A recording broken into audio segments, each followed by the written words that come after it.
In the words of Garcelle Bouvet, PK texts her. Well, it's not just memes and fun stuff, it's a little more than that. Kyle basically rats herself out by showing her text messages with PK. Guys, how is Dana Welke involved in all of this? I'm going to share with you not just a great recap on the latest episode of The Real Housewives of Beverly Hills, but my theories on how Dana Welke is involved, the mess that Kyle is playing with us being the audience, as well my theories on as to why and when Kyle started to distance herself from Doritos. If you haven't subscribed yet, definitely do so. I cover all things Bravo, Housewives, and some good pop culture tea. And those of you who comment, engage, I absolutely love seeing your messages, and I always comment back. With that said, let's get into it. Okay, guys, so the last episode, things got super heated in the Viper Room, and it said to be continued. This last episode, this episode at the very top, we see the ladies finishing off their heated conversation at the Viper Room. Dorit lunges for Kyle. She's had enough. You could see Dorit is just frustrated, and physically, we are seeing how Dorit feels. And honestly, like, I'm not surprised why Dorit is mad. It's like Kyle seems like she's hiding something, according to Dorit, and because Kyle almost got caught in a way, so according to Dorit, it's like, well, Kyle got caught, so now she's just getting louder and louder to like make a point, or make Dorit look cray. Anyways, guys, I can't talk today. Anyways, in the end, who do we have as the voice of reason? Erika Jayne. Can you guys believe it? Like 2-3 seasons ago, no one would think Erika would be like the voice of reason, but I don't know. It goes to show you, dynamics are always changing. In the end, we see Erika calm down Dorit, take her out, remove her from the situation. And I really wasn't here for Kyle's comments at the end once Erika removed Dorit. And that was the end of the night at the Viper Room. The next day, we see Kyle and Garcelle join Sutton. Kyle gets there first, talks to Sutton, and Kyle was basically like, oh, the last time I was this angry is when I was dealing with Camille. And then they do a flashback to the Camille days, early seasons of Beverly Hills, where Kyle was basically like, you're such an effing liar, Camille. And Sutton's just sitting there. And then we jump to her confessional, and Sutton's like, yeah, Kyle doesn't like people standing up to her. Yeah, Sutton, we see that. So the girls sit down, Garcelle, Kyle, and Sutton. Now they're talking about the events of the Viper Room, Dorit lunging at Kyle, just the entire interaction. And I really did not like Garcelle egging on Kyle, talking crap about Dorit. It's like, Garcelle, we saw your face. We saw how ridiculous the whole thing was. Yet here you are egging on Kyle and just kind of like ramping her up. Like, this was so unnecessary. Now, in addition to that, Kyle moves on. She shares with Sutton and Garcelle, oh, the first person I called this morning was Mo. It was Maurizio.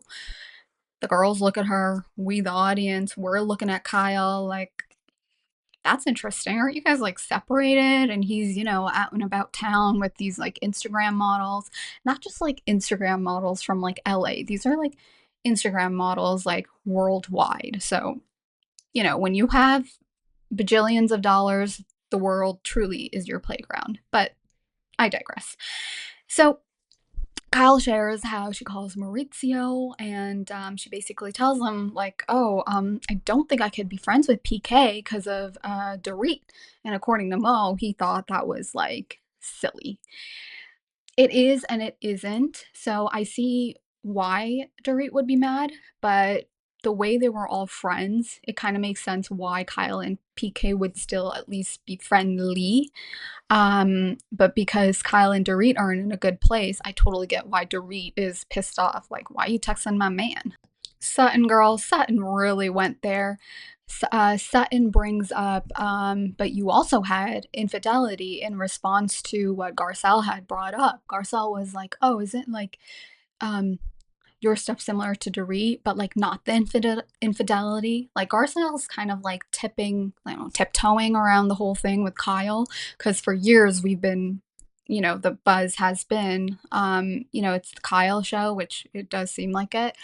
And then Sutton's like, but you also had infidelity. And then the nerve, Kyle, it's like, what?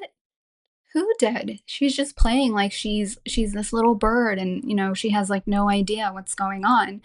Sutton clocks Kyle on the infidelity. Kyle denies it, but then they show a clip from the reunion when Kyle talked about the Instagram models Maurizio is talking to. Now, when Kyle acted like just a naive little bird, she doesn't know anything. Obviously, Sutton and Garcelle look at each other like, wait, like, what reality are we in? I swear, this girl, Kyle, she talked about the infidelity at the reunion. And Sutton's like, oh, like the Instagram models, right? Kyle also, she didn't deny it, but she said it's different. Okay, so then what is infidelity? Is it talking to people? Is it responding to messages when you are public figures? Is it physical? Is it emotional? Like every time you ask Kyle a question, she always like defers, and then we never like really get like a straight answer. But anyways, Kyle is just like, I don't know this girl. Who is this Dorit? So there's two things to this. One reason is Kyle can't really break the fourth wall. She doesn't know who this girl is, who this version of Dorit is, because Dorit may have been given the tap tap like Doritos. You better bring it this season. Whatever frustration you have against Kyle, you better just go for it. So Kyle is seeing a different version of Doritos that she's like never seen before. And so Kyle is like, well, I don't know this girl. And then my second theory is Kyle is like, I don't know this girl because she's trying to distance herself from Dorit. We have our designer friend Martine show up. Erika is working on a big interior project in her home. So we see Martine again. Guys, I think his name is Martin, but I'm just going to call him Martine. Okay. It just sounds more fabulous. And he's like, we're giving her the new her with a bit of old glamour. Okay. So that's amazing. So we got Dorit, we got Erika, and then we got Martine. And I thought this was interesting now that Erika has a more humble budget. It's a budget that is surpassing us normies, but it is still a humble budget from her Girardi days. Um, in her confessional, she's like, style is, being fabulous with a limited budget. I could not agree more. You could get, $100 and go to the mall and find something fabulous. Okay, maybe not $100. Let's do like $200. You could go to the mall, find a fabulous outfit to wear, or you could, I don't know, use that same $200 and find something really trash. So if you can't make it work with $200, I don't care if your budget is $1,000 and you go to Aritzia or you go to Neiman Marcus and you get like $5,000.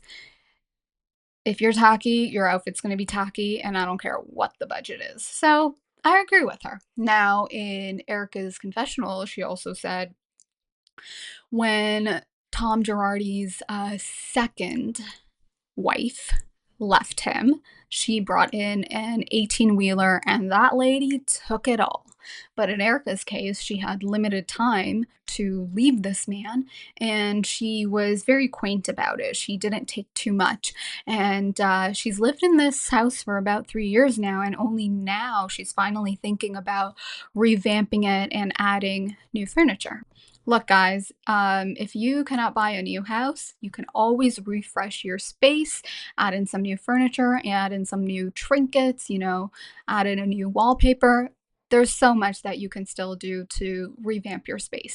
What we are seeing Erika do, renovating, moving to a new, or Erika already moved to a new place, renovating her interiors of her current place, if, only if, Doritos and PK do end up splitting up, like for real, I do think Erika is Dorit's future, but like I would say Erika is ahead by like 2 years.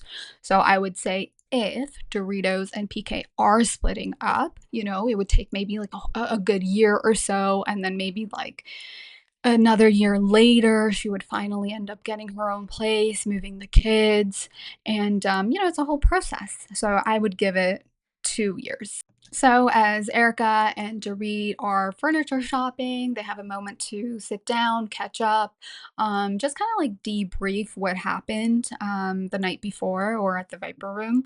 And Dorit is basically like, I don't get why people have problems with the friendship between me and Bose. Like, because I think it's like Garcelle and Sutton, who I've been noticing have been really, spewing this, where they have a problem seeing Dorit cling onto Bose. And yes, the girls think, oh my God, Bose is like a lifesaver for Dorit, because aside from Erica, like who else is breaking the fourth wall? Who else is Dorit going to film with as well? Who does she have as an ally in this group? So I kind of see what they mean, but at the same time, I do think the friendship form between Bose and Doritos is real and it is authentic. Now, the other things they talk about is Dorit feels like Kyle is being very secretive. That's why when Dorit asked Kyle about the text messages between Kyle and PK, that's why she ended up like blowing up. And that's why, Kyle was like flipping out, talking over Doritos, getting mad at her.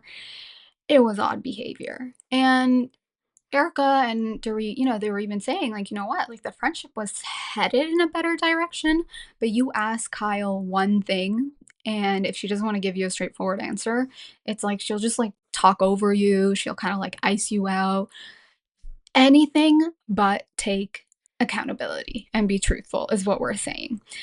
But you know what? It is, it's like double standards. Even Erica is like, yeah, if the tables were turned, it would not be the same. So Bose is on bed rest. She just had her um, fibroids removed, and she does want to get the chance to at least have kids with her new man. And I guess in a natural way add to her family and start a family with him. So Kyle visits Bose. They have a one-on-one.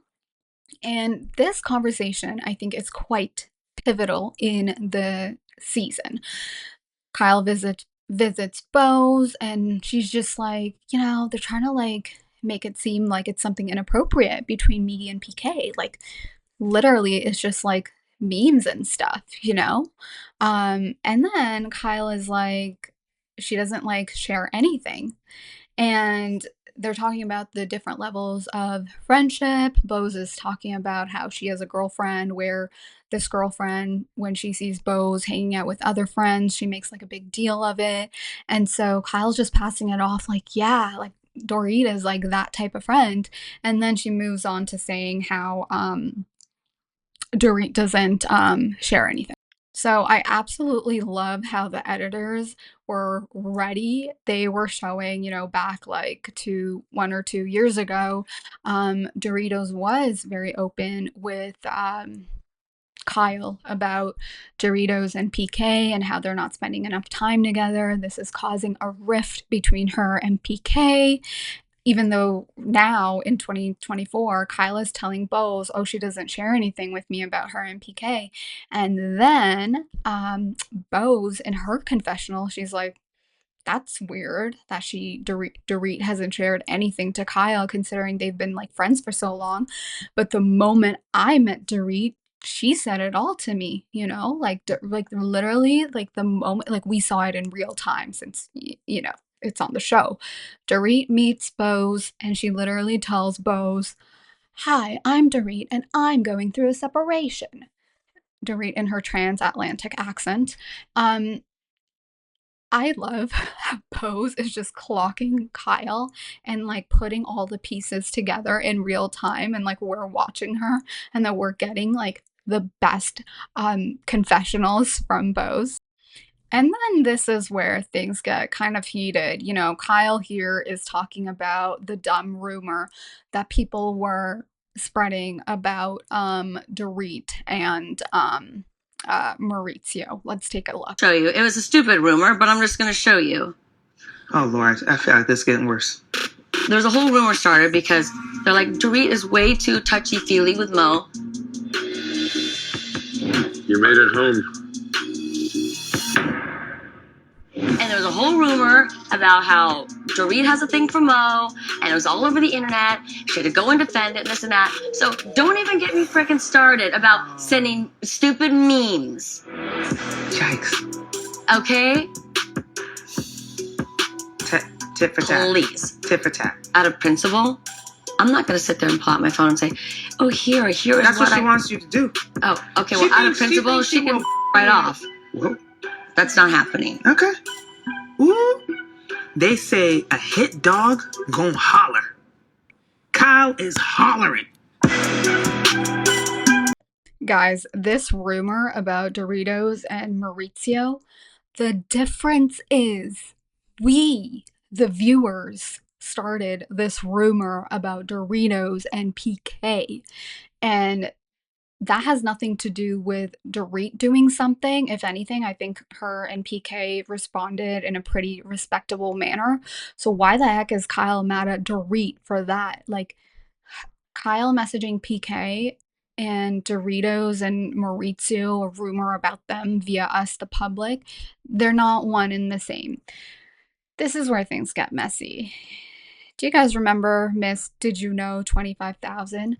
You know who we need to blame? Dana Welke. I'm kidding. But when the rumors were, it was all speculative, and we saw that time when Doritos was literally going through PTSD from the break-in, Kyle is using that footage to show Bose. And Bose is like just coming into this group, right? And then I think it was around that time, Dana Welke, messy Dana Welke, she put together this image, and PK was furious. I don't know if you guys remember, PK had some words for Dana Welke. It was like a whole mess. I do think this is one of the reasons Kyle is icing out Dorit as well. I will give you my other theory as to why Kyle is icing out Dorit. All the stuff about PK and Dorit's finances, I don't think Dorit is, how should I put it? In Kyle's eyes, I don't think Doritos is wealthy enough to hang around with Kyle and her Richie Rich friends. Because Kyle and Mo, thanks to the agency, they're worth, the estimates are like they're worth like 100 million. And Doritos and PK, we could never figure out where their income comes from. Like, yes, they are wealthy. They're doing better than, like 99% of the people. However, the amount they spend, it literally makes no sense. So PK has the house with him and Dorit in Beverly Hills, Encino in LA. It's a beautiful home. All the clothes that Doritos wears, every time I see an outfit on her and it's like label, label, label, it's at least 20 grand. I mean, like the handbags alone she carries are at least 10. However, I have noticed some of the handbags, they're still pricey, but they're more like entry level pricey with Dorit. I have started to notice that. And he does have a whole other family. He has older kids in the UK, so it's a lot of expensive. They live a very expensive life. So I think their finances have always been questionable. So those are my theories. It's this whole rumor about Maurizio and Doritos, and then the finances seem a little wonky for Kyle's taste, is my theory and my opinion. And Kyle talking about this, touchy-feeliness, I think this is a deflection at its finest. Kyle, we see you. We see what you're doing. All right, so we get a cute scene with Erika, Kyle, Satine, and Garcelle. Now, who was it? Kathy, Sutton, and I forget who else was there. But they had like a little pizza party for Kyle because they were just like, trying to give her some love as she's going through this separation ordeal with Mo. And Erika had made a comment like, "Oh, when I was going through my stuff, no one gave me a pizza party." And Sutton was very aware of what Erika said, and so they came together and took her to Chuck E. Cheese. Now, poor Erika Jayne, poor little rich girl. She gets blindfolded, taken into an Escalade, and here she thinks they are going to a private airport. But no, they are going to Chuck E. Cheese for a pizza party. Now, if you guys watched the after show, they thoroughly did enjoy their time there. They were with other families, I don't know, handing a ball or whatever to a random kid. There was food there, and they talked about the salad. Anyways, they seemed like they truly had a good time. Now, Erika, she talks about how she's doing her interior, she's updating the place, even though she is happy about that. It's like new light into her space and a new, I guess, like she's moving onward and upward, basically. But right around the corner, the Tom Girardi trial is going to happen. At this point, they're just like waiting on trial, but the trial is going to happen no matter what. And I don't know, I kind of feel sad because I believe in love and marriage and, traditional ways like that. But for Erika, because what she's been through with Tom, she doesn't want to get married again, and she doesn't want to be binded to a legal contract. Well, here's the thing. At this point, Erika can't even marry another person because she is still legally married to Tom. So this was a good scene and a good update on Erika. Guys, when you least expected, nosy Garcelle comes in there asking the right questions. And Garcelle is just like, look, if you want to be a lesbian, be a lesbian. And the ladies just look at each other like, oh my God, Garcelle, you just went there. And Garcelle was like, you know what? We're all women of a particular age. We're mothers, we're grandmothers. We don't give a flying F what we do with our lives now. Like, they care, but they don't care about other people's opinion. And it's not like Garcelle is saying this to Sutton, Garcelle is saying this to Kyle because, hello, the rumors, the nastiness, all about her and Morgan and the tabloids. It's one of those things with Kyle, the girls kind of like tiptoe around it, but Garcelle, she just like landed the plane, she went there, and Kyle was like, you know what, I'm not even gonna give you a reaction. And Erika and Sutton, they're just like, holy crap, this is like unspoken, like you don't go there, but good for Garcelle. All right, so back to the text messages between Kyle and PK. Erika basically shares with the girls, like, oh, hey, I had seen Dorit at like a cafe or whatever, and Dorit just wants to know if PK is messaging with Kyle or really anyone because he's been so like unpredictable. Kyle, like Dorit is just like a shell of a person, and she's kind of like in her own island. And the time when you think her friends are going to be there for her and put aside their BS, what is Kyle doing? She's only adding to the stress Dorit is going through. And Kyle is like, well, I don't think I need to show my phone. Kyle is being super defensive. Like, no, I don't think I need to show my phone. And then she succumbs to it. Nobody asked her. Nobody asked her to show her phone. All the girls were saying is Dorit would have liked you to show your phone. And, maybe she would have had like a little peace of mind. Kyle pulls out her phone. She shows the last message. I believe it's the last message that she sent to PK. And it's like a full chunk of a message. It's like a full paragraph. So she shows her phone.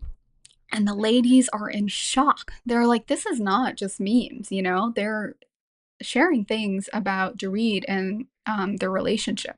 According to the ladies, that's how they feel. And this is going to come to bite Kyle big time.